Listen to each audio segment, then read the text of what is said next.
Welcome to In the Deep. I'm your host, Catherine Ingram. I haven't produced a podcast in a while as I was moving from the U.S. to Australia and getting settled in a new home. But we have now started up Dharma Dialogues here, and the following podcast is excerpted from a recent full session recorded in March 2017 in Byron Bay, Australia. Good evening and welcome. In our first world countries, almost everyone seems to be very, very busy, very harried, rushing about, hither and yon. For what? It's like an addiction, addiction of more stuff, more experience. It's so ironic that we who are at a point of wealth, generally speaking, which has afforded us a lot of leisure time, we have jammed that leisure time with increasing to-do lists, basically, running about, rushing about, the next thing, the next experience, the next technological upgrade, and on and on. It's very ironic. And as one becomes addicted to it, we lose a sense of what it feels like to be content. We forget what contentment even feels like. That's the nature of addiction. If there's any space in the day, if there's nothing much happening, the impulse is to fill it up with something, to run to something, to watch something, to listen to something, to race to something, to get something. And if you happen to be someone who challenges this in your own heart, it might appear to others that you're sort of missing the plot.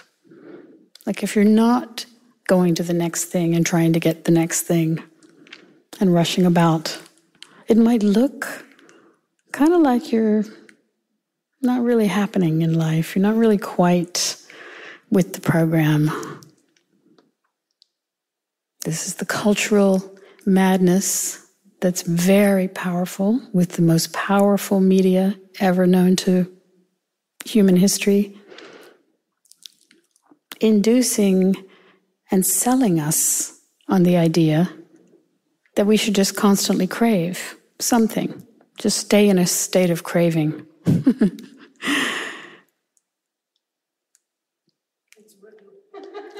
Yes, it is. It's working. It works. It's very effective. And especially when there's a mass hallucination that agrees that that's how we should live. But as we can see, if we look a little bit deeper, it's pretty toxic. There's a lot of stress, a lot of violence. And illness, and disharmony in relationships, and so on. In that sense, it's not really working. And it's so interesting to discover, like when I think about the times of my life where there were big chunks of time where I was sort of on easy street in a way, living in a slower culture, where the day just drifted into the night and then the night drifted into the next day, and it wasn't jammed and it wasn't racing around. Those experiences have lived in my memory in a disproportionately powerful way.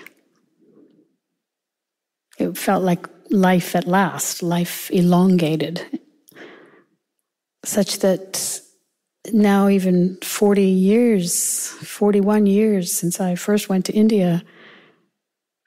Actually, 41 years. And I was over there for a year, that first trip, and it's astonishing, the detail, the vividness of that time.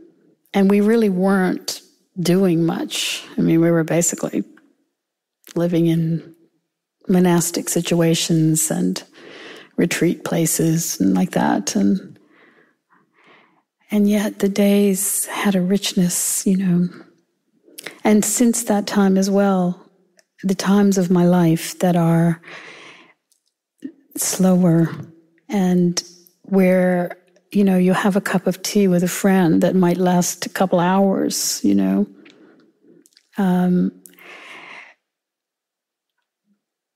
those times really pop and really, drench one in the sense of being.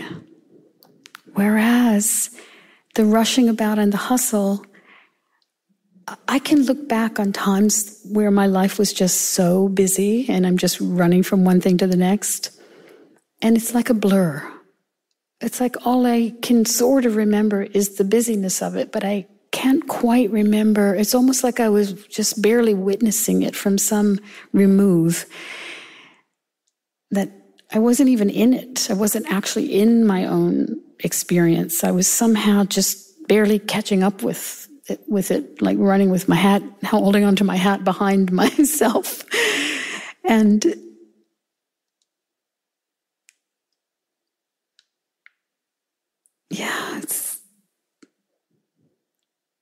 the good news is contentment is not far away. It can be just tuned into instantaneously. And suddenly, there is a slowing down. There's like an internal slowing down. It doesn't mean that you're no longer thinking or that you're no longer engaged or that you're no longer able to get your work done. But something shifts. Something shifts, and the forward thrust of more and more experience and more objects and this, that thrust gets way slowed down.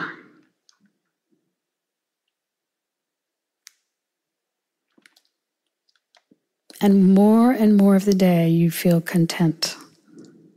And you notice that you look at the moon kind of longer than is usual, or you're taking a walk even just in your neighborhood, and you notice all kinds of things that you just hadn't even noticed before. Little things. In fact, it's one of the keys to this kind of contentment is that you begin to notice little things. You become very prone to having little joys, lots of them, strung together through the day. Instead of hungry for the big thing, hungry for the big experience, the big, glamorous, knock your socks off experience, which you might chase and never have. Instead, you become accustomed to simple things, right? Little, whatever your little pleasures and sweetnesses are. And connections with your dear ones.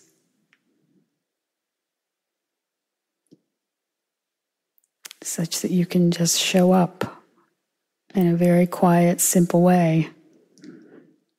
Have a real heart-to-heart conversation. And that can be actually how you always show up.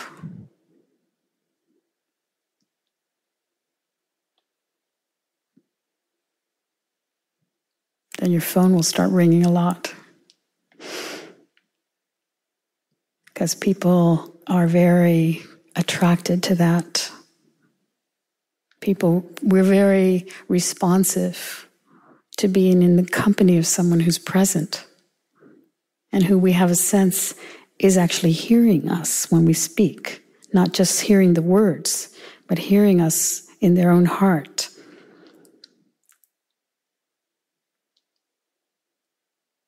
And these are the riches of life, the connectedness that you might feel in those circumstances.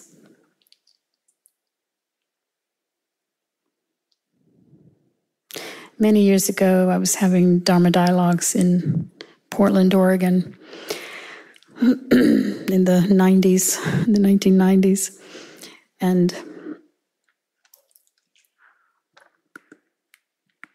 there was a guy coming. He was a fireman. And he rarely spoke. But one night, he was kind of shy, actually. And one night, he raised his hand and he talked about how at work he was noticing that he was not really wanting to participate in a lot of the sort of locker room banter that was going around, which had been his culture as a fireman for many years.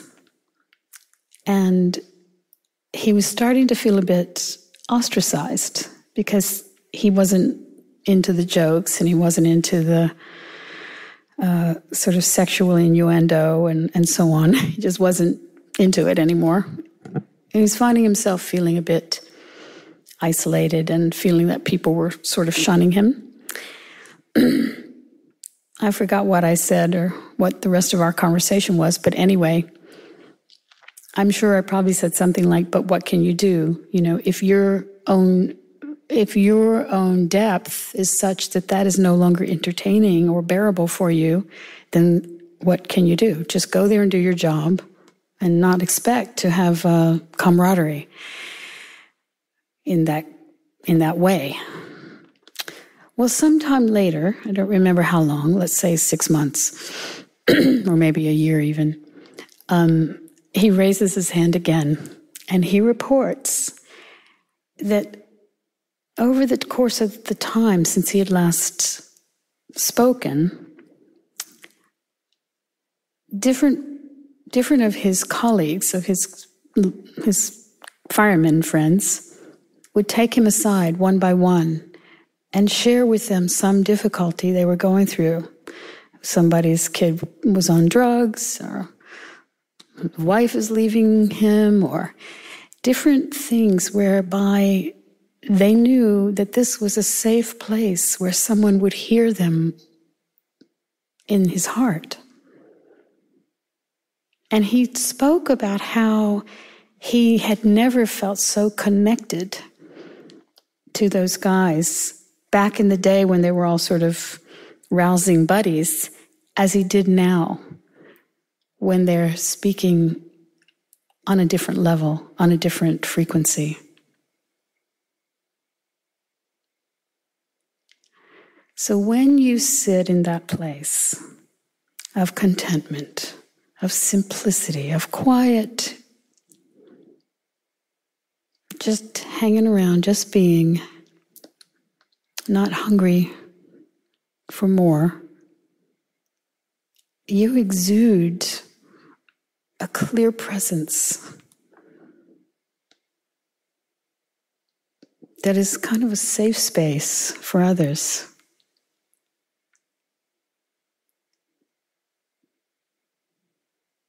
And there's one other piece I would like to say.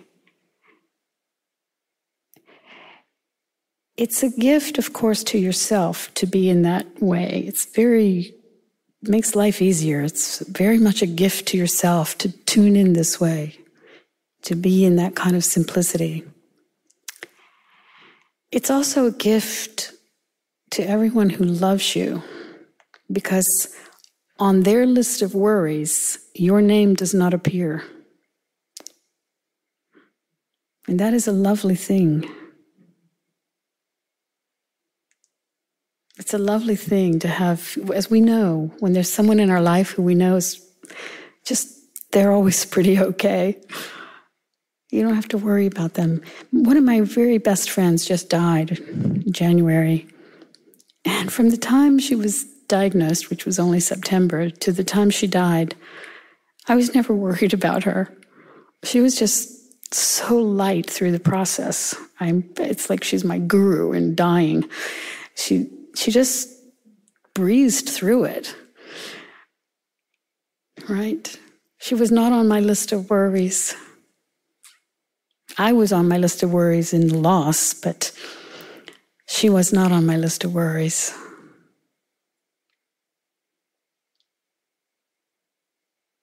Thank you, Catherine.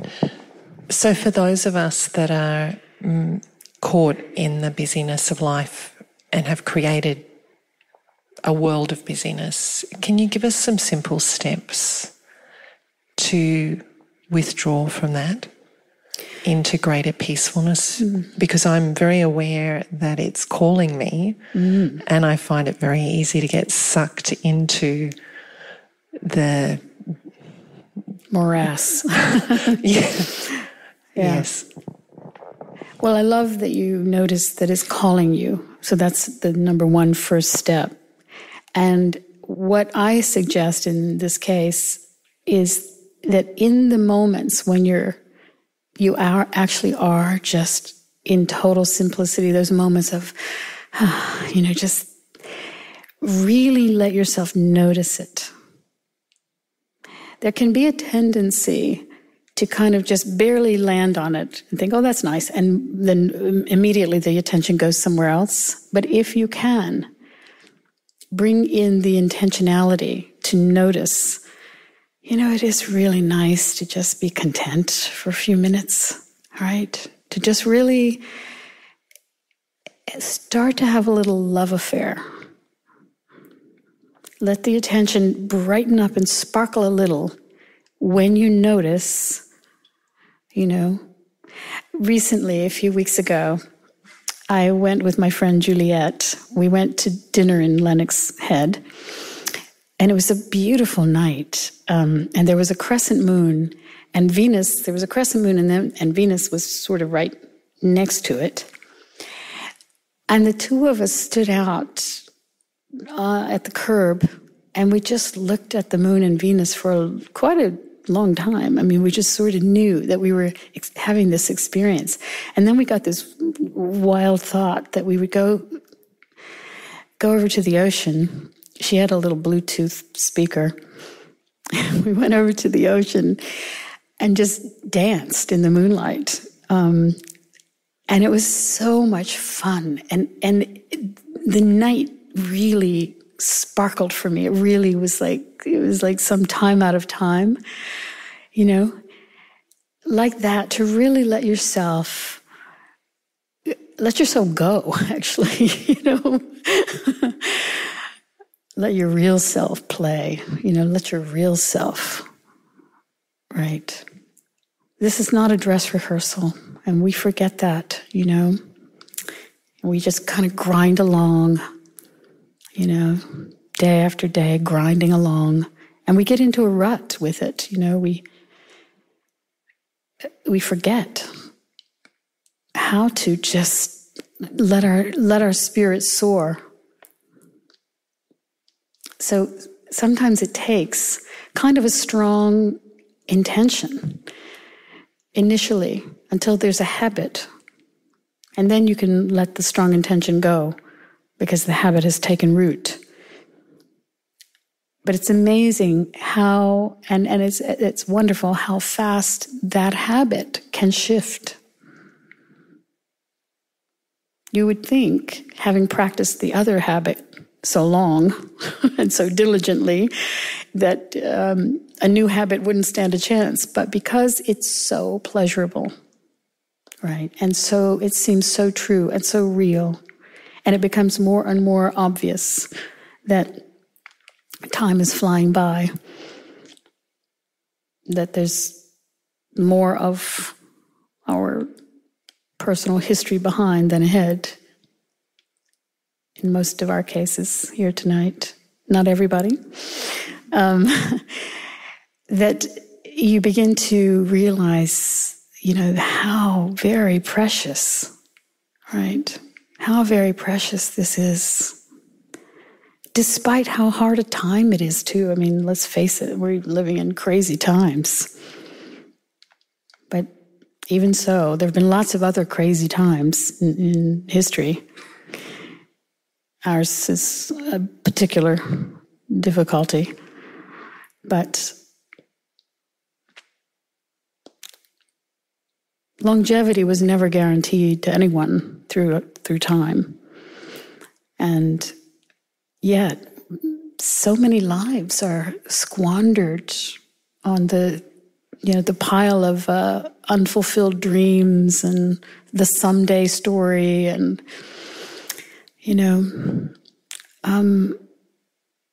so my main recommendation is honor the fact that you do have the pull. It's like you're a plant turning to the light in the window, just organically. And also notice what it feels like when the sun is actually on you, right? Notice when you're in those moments, looking at Venus or looking into the eyes of a baby that's sitting next to you on the bus or in the traffic, or right? All those moments, all those little moments start to feel like real life, right? And this dream life of chasing starts to feel unreal.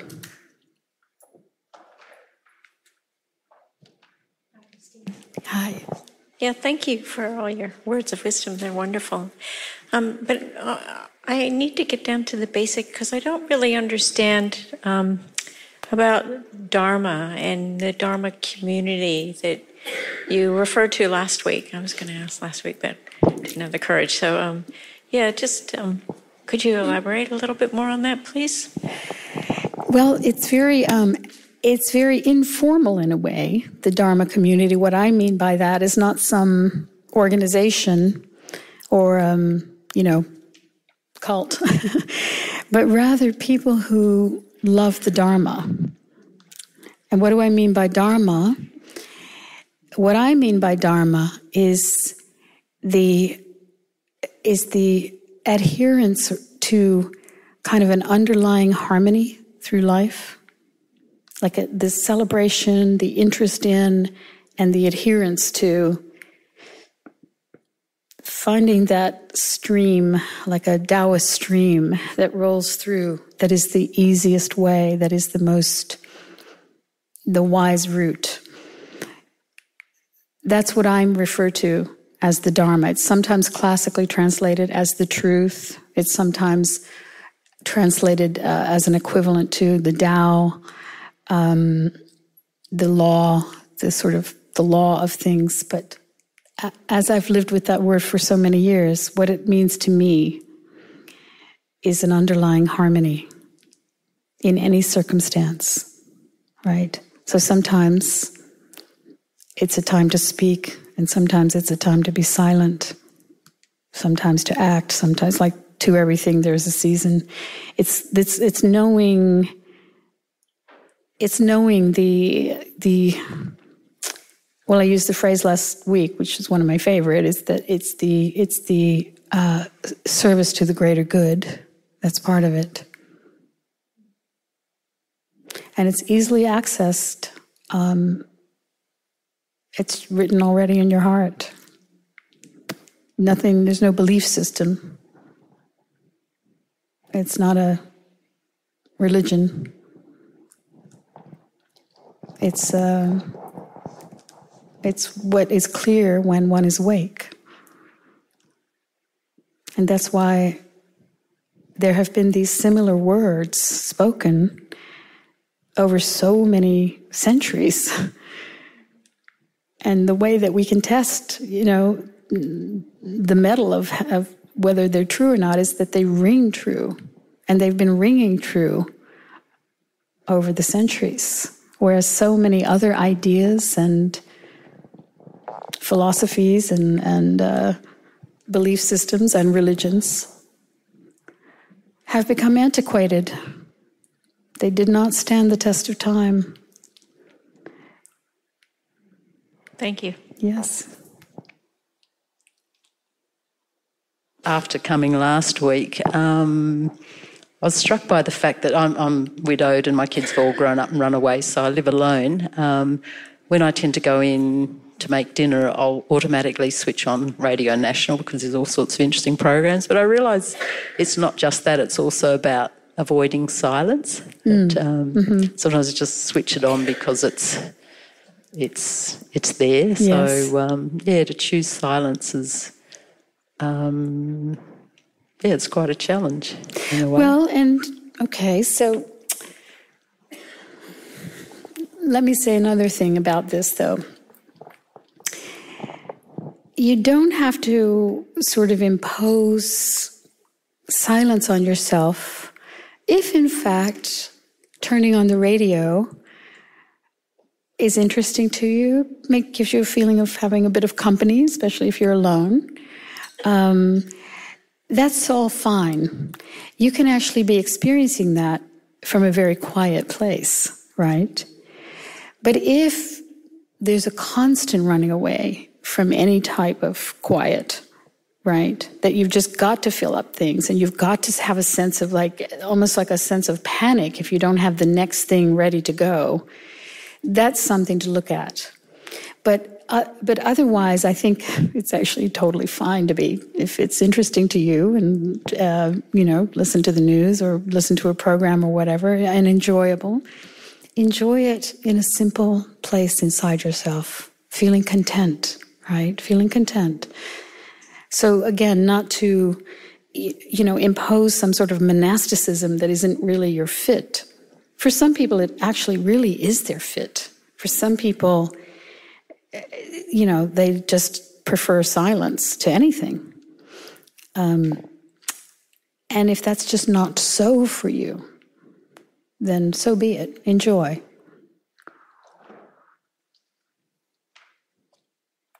Hi. Nice to see you. I was just wondering if you could speak to us about freedom. Freedom. And in what context do you mean? In any context. Are you feeling unfree? Well, I'm a mother. Well, I was a mother of 2 children for 20 years, so I haven't felt really free. No.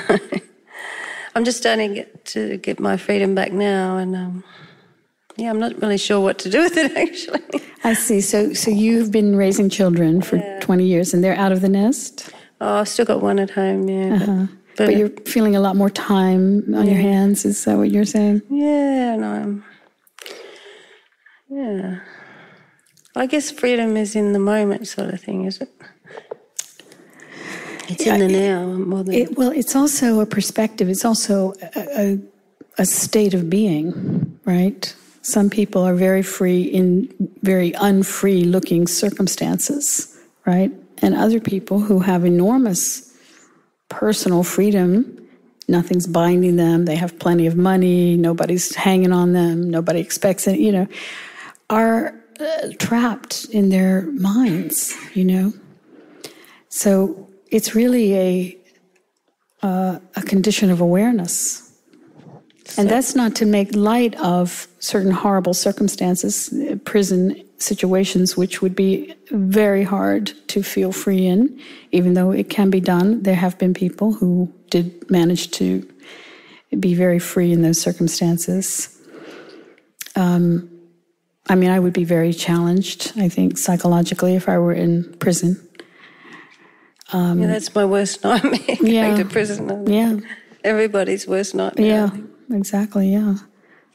Or trapped in my own body if it were, if you were locked in with nothing else moving, maybe except being able to blink your eyes or something. All of those kinds of things, those very extreme situations, we haven't been tested in.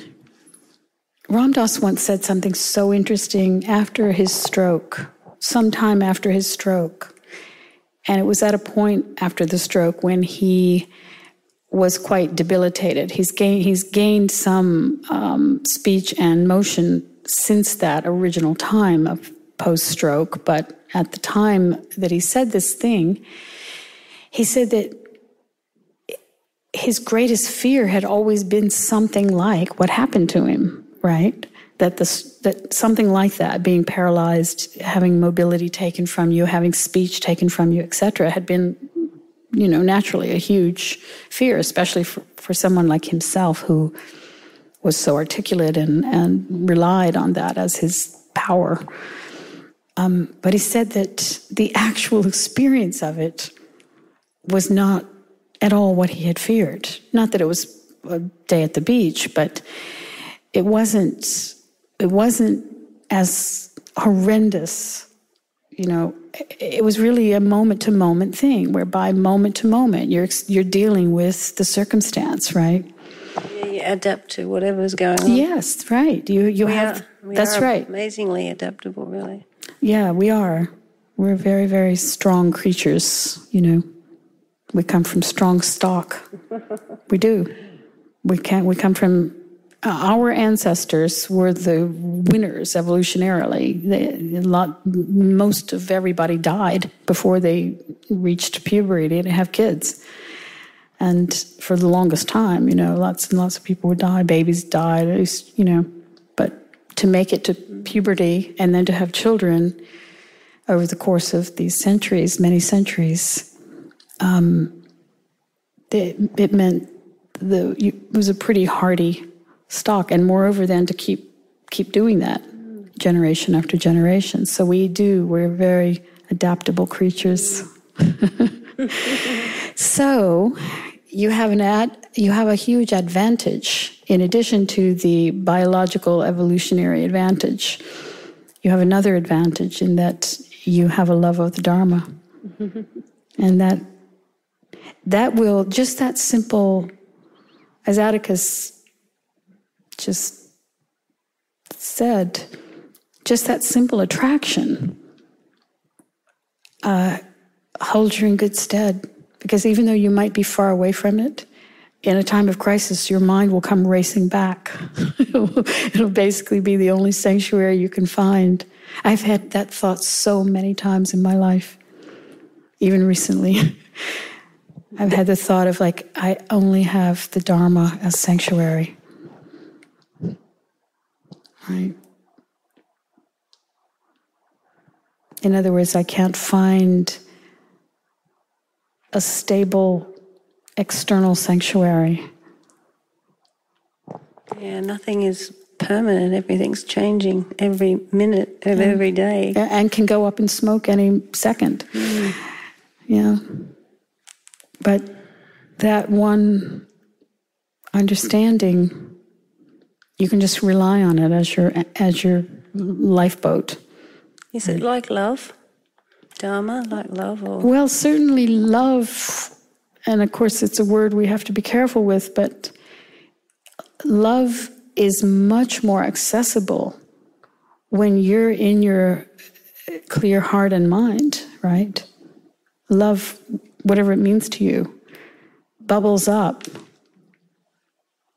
And mostly, as opposed to what sometimes one has thought about love as something you might get, mostly it bubbles up in the context of wanting to give itself away.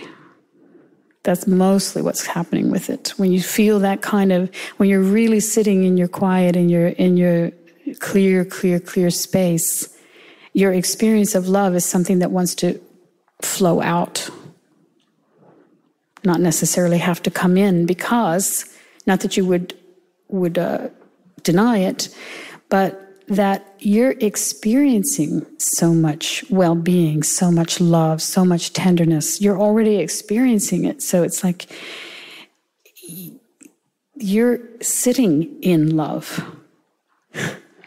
Often people use the phrase, I'm in love, but it has a particular object, a person or something.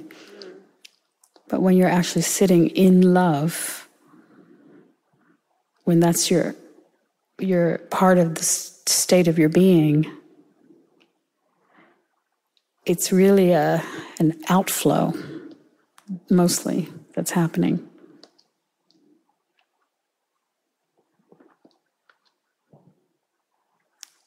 It's pretty sad that we don't all feel it all the time, isn't it? Yeah. It'd be It's kind of like, though, it's kind of like, mothers feel it, don't they? Loving mothers. And lots of mothers are very loving, I've noticed. And it's kind of like the way that one feels about one's children becomes much more universal of how you feel about all the other beings, right? You feel a certain familial feeling, right? A wanting, a well-wishing, wanting the best for them.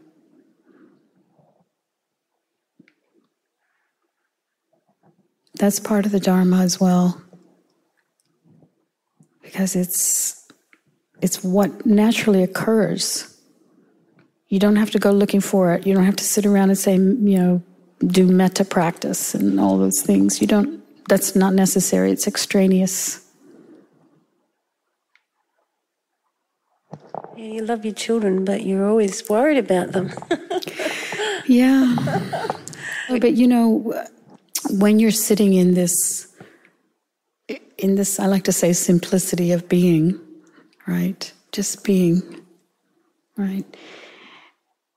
There is a kind of surrender to what is, right? So I don't mean a passive abdication of any responsibility or anything like that. But what I mean is that when something happens and it's happened, you find a kind of strength whereby you just take care of the details with as much love as is possible for you, right? And you also don't lay on your own. It's like the more you can just be there as that, then you're exuding an okayness in the circumstance, right? Your friend has had a car accident, and now there they are, broken legs and whatever. One of my friends was just in a car accident in Maui a number of weeks ago. He was in the hospital for weeks. He just got home. He's pretty banged up, really banged up. But I called him recently, and he was just himself. I was so happy to hear he just sounded like he always sounds.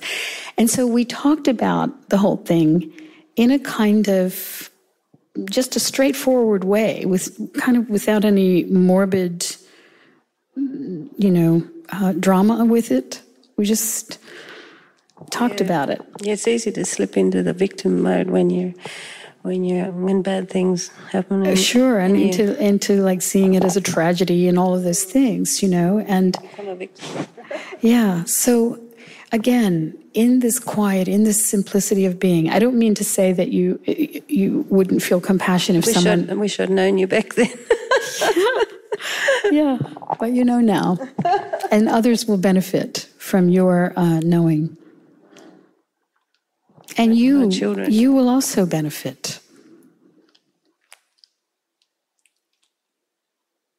So you talk a lot about being in silence, yeah, or doing things out of silence. Yeah.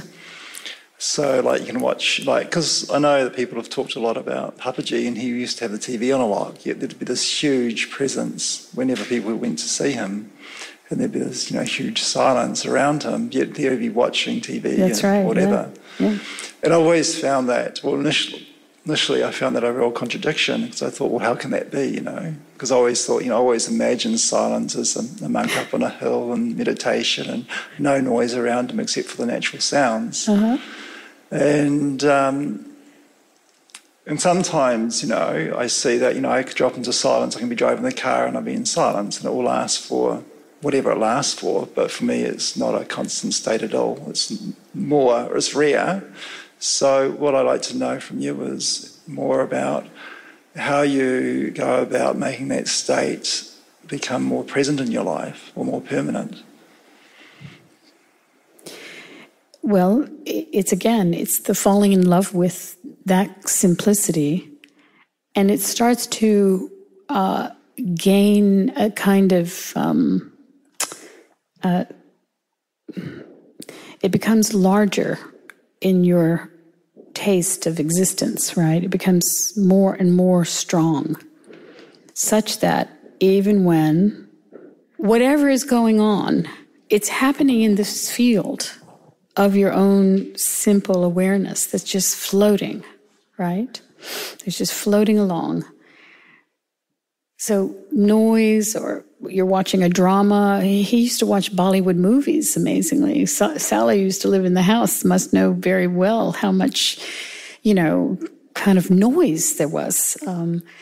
But you certainly had a sense that that was not happening inside of him, that his being was just this strong presence.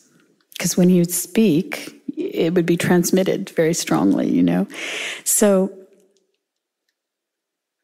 yeah, it would not be a very stable understanding if some noise threw it off its course, right?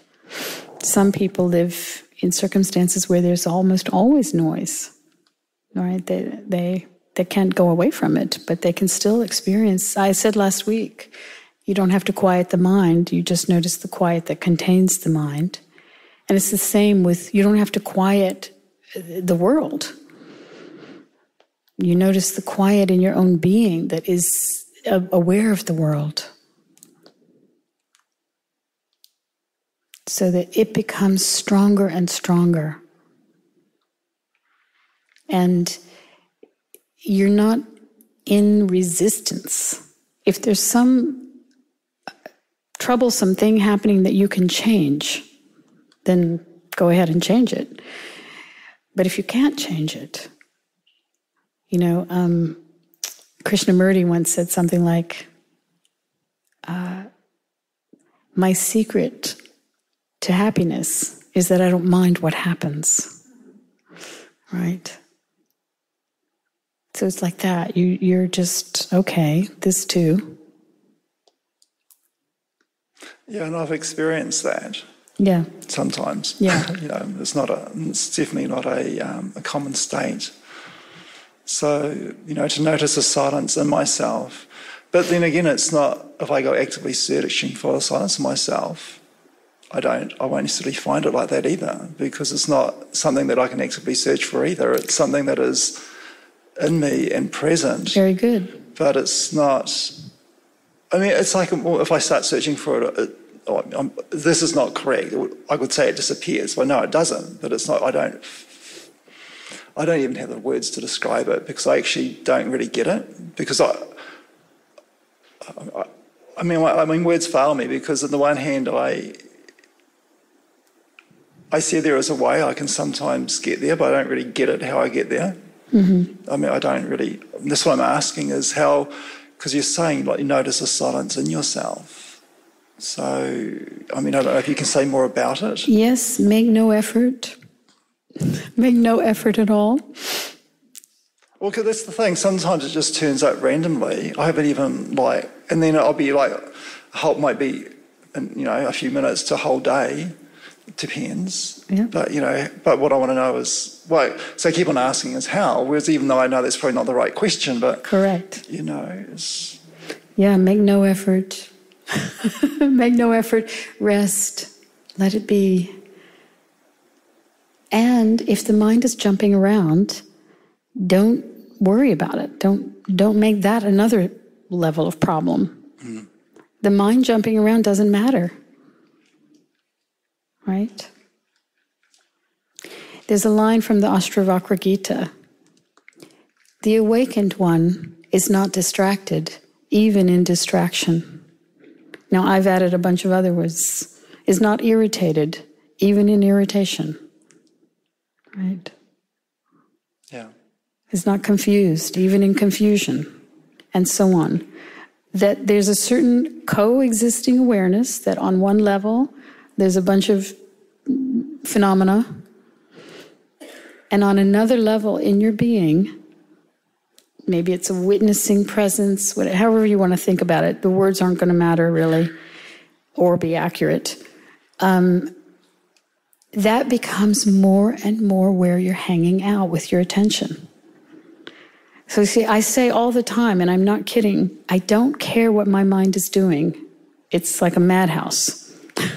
Right? But then you're not following your thoughts either. Correct. The thoughts are there, but They run underneath through. it all is this, whatever you want to call it, the field or silence, but everything else is can be running over it, but that doesn't really matter.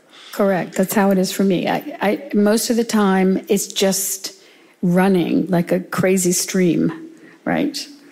I've sometimes used the example of, you might be old enough to know this. When I was a kid, the commercials at the movies had this little bouncing ball that went along the words, in fact, along the syllables, you'll wonder where the yellow went when you brush your teeth with Pepsodent or something like that. Do you know those? Can't say it's in my library. Maybe it's a very American thing. But anyway, a little bouncing ball would go along as if you couldn't read onto the syllables, right, on the screen. And in a way, it's like our minds are just bouncing along, bouncing from one thing to the next thing, right? And some of them get caught, like it gets in a swirl, like a particular thought form becomes very, either very interesting or fanciful, or attracts you in fantasy, or is horrifying, scares you to death. You start giving it more energy, more attention, right? Start really playing with it, dancing around. Okay, so that habit can shift. That habit, I can tell you, will shift. You can just be disinterested. It's mostly nonsense, right? And you start to parse out what is actually relevant and what is complete nonsense. And most of it is nonsense. So you then just keep resting. You don't care what it's doing. I used to describe it years ago. It's like having what I called a crazy old aunt who lived in the attic, right? And she's up there babbling and ranting and screaming and complaining, right? And every now and again you say, there, dear. You holler up, there, dear, right? You can't kill her, right? Your crazy old aunt in the attic, your crazy old uncle, right? There he is. So meanwhile, you're busy living your life, right? Enjoying your life, taking care, operating on this pristine level. And the mind does its own thing, and you really aren't bothered with it. People make the mistake in spiritual circles, a huge mistake, that they're going to transform the mind, they're going to purify it. Someday it's going to be altruistic and think nice, brilliant, genius, spiritual insight thoughts. And, I would not wait for that. Right? Could be waiting a while. Huh? Could be waiting a while. Could be waiting, till your last breath, and it didn't happen. No, I wouldn't wait for that. I would just accept the goods as they are, But the mind is very useful as well. Of course it is. Some more than others, yes. Well, for working things out, Say again? For working things out, for designing sure, things. Of course. It's an amazing machine. But then, of course, it can get, really caught up in some sort of anger or having a go at some person, and it's like, I'm gone. That's why I'm saying, take the good bits, the few that there are, right? Take the good bits, use the good bits, the functional, the few brilliant insights and so on, and creative impulses and loving impulses. They will stand out, right? They will stand out as they're lit up like these crystal things. They will stand out in this, opaque morass of nonsense, right? And you can it becomes amazingly easy. I used the example last week, you were here and heard, when I look at my email in the mornings, I instantaneously don't even see the spam. I just pull out, my eyes just land on the only relevant few emails that need to be addressed. An astonishing amount is otherwise spam, right? So it becomes the same with your own thought process. There's some that are functional and necessary, and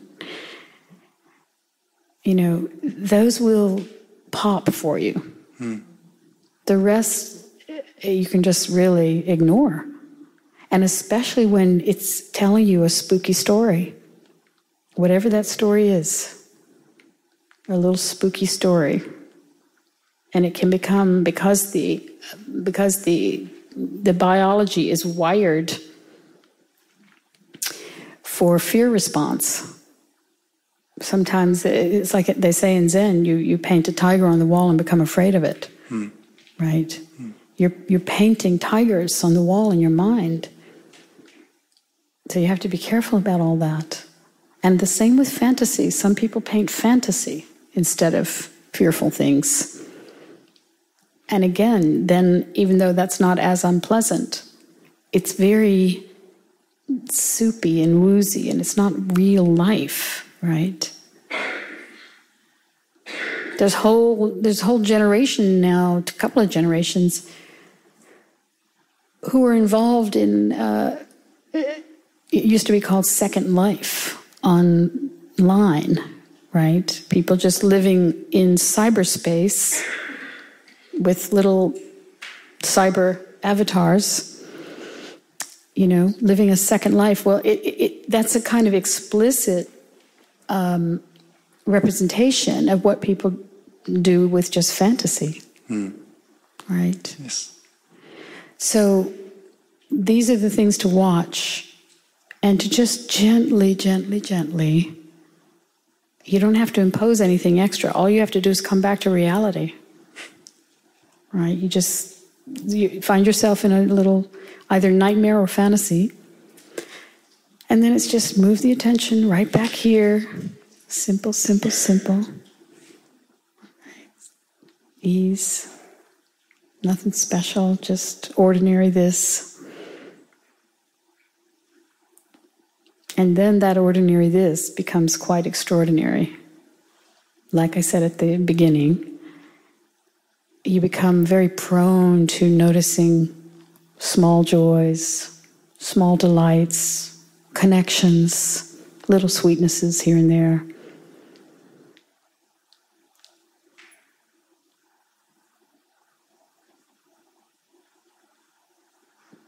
Not to worry, not to even keep accounts of how you're doing, right? Don't worry about how yesterday I was so clear and today I'm crazy. Not a worry. Don't even keep the account. Just come back, hang out, do nothing, make no effort.